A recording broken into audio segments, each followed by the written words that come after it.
Je poursuivis mon chemin et m'engouffrai quelques centaines de mètres plus loin dans une sombre ruelle.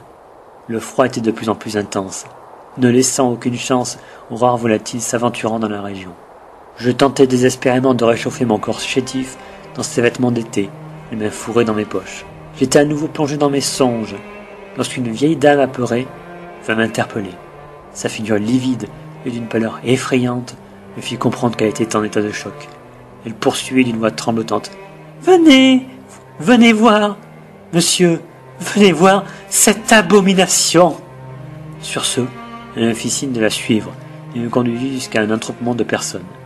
Elle se plongea aussitôt dans les bras de son mari, lui aussi encore tremblant.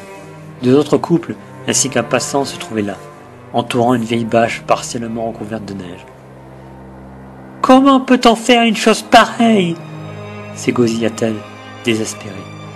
Son mari, qui ne parvenait pas non plus à cacher ses émotions, tentait désespérément de la consoler, en la serrant fort dans ses bras, avant de faire signe de la tête aux passants de soulever la bâche. À cet instant, toutes les personnes présentes détournèrent le regard, pour ne pas voir le cadavre mutilé de l'enfant, à l'exception de la vieille femme qui poussa un dernier râle en l'apercevant du coin de l'œil.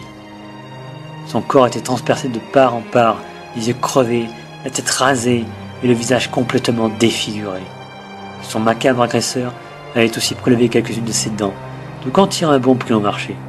L'arme du crime se trouvait près de lui. Un stalactite était enfoncé dans la neige immaculée, encore tachée du sang de la pauvre victime. Ce ne pouvait être que l'œuvre d'un détraqué.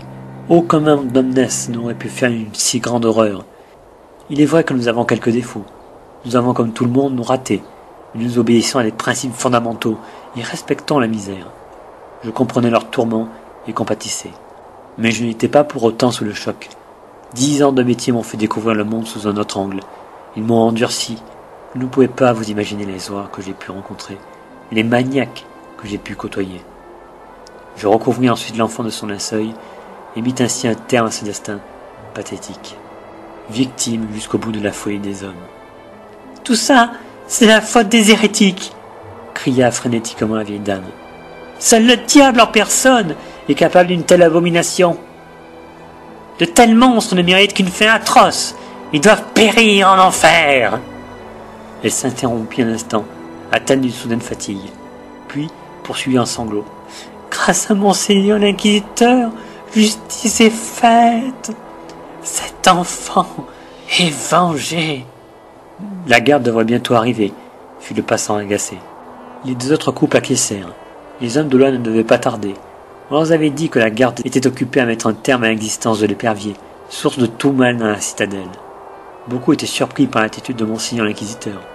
Tout le monde en ville savait que l'épervier était un repère de malfrats en tout genre. Et pourtant, ce n'était que maintenant, après de nombreuses années d'existence, que son éminence daignait enfin s'occuper de son cas. J'aurais pu aisément répondre à cette question.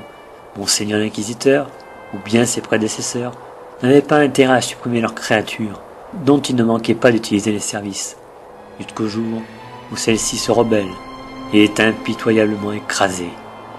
D'autre part, il est important pour une cité de conserver un minimum de criminalité. Pendant que les gens sont victimes de gredins, ils ne contestent pas le pouvoir établi et acclament ce dernier tel un sauveur lorsqu'il met un terme à la violence et se charge de les exécuter. L'exécution publique est une excellente distraction durant laquelle le peuple déverse toute sa colère et sa haine. Il se retrouve ensuite profondément apaisé, pensant avoir accompli son devoir, sans imaginer à un seul instant que toute cette mise en scène n'est faite que pour encore mieux le manipuler. Du pain et des jeux. J'étais parvenu au bout de la ruelle lorsque les premiers soldats arrivèrent, tout aussi choqués que la population. Ils écartèrent les personnes présentes en recherchant le moindre indice leur permettant d'identifier le criminel. Ils ne le trouveront jamais.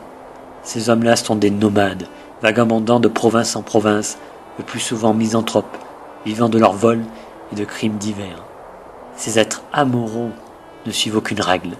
Ils sont irrationnels et peuvent très bien opérer plusieurs fois dans la même journée. Ils sont retournés au stade animal, avec un instinct de survie extrêmement développé. À présent, il ne me restait plus qu'à aller m'acheter dans le quartier du commerce de quoi me restaurer, me vêtir et me réchauffer. Il y a bien une chose que je devais faire avant de recommencer ce long voyage, m'acheter un peu de dignité. La guilde des marchands était en ébullition. Tous les habitants de la cité profitaient de cette accalmie pour acheter ce dont ils avaient besoin. Seules les patrouilles parvenaient aisément à se frayer un chemin dans cette marée humaine. Les gens s'écartaient de peur à leur passage.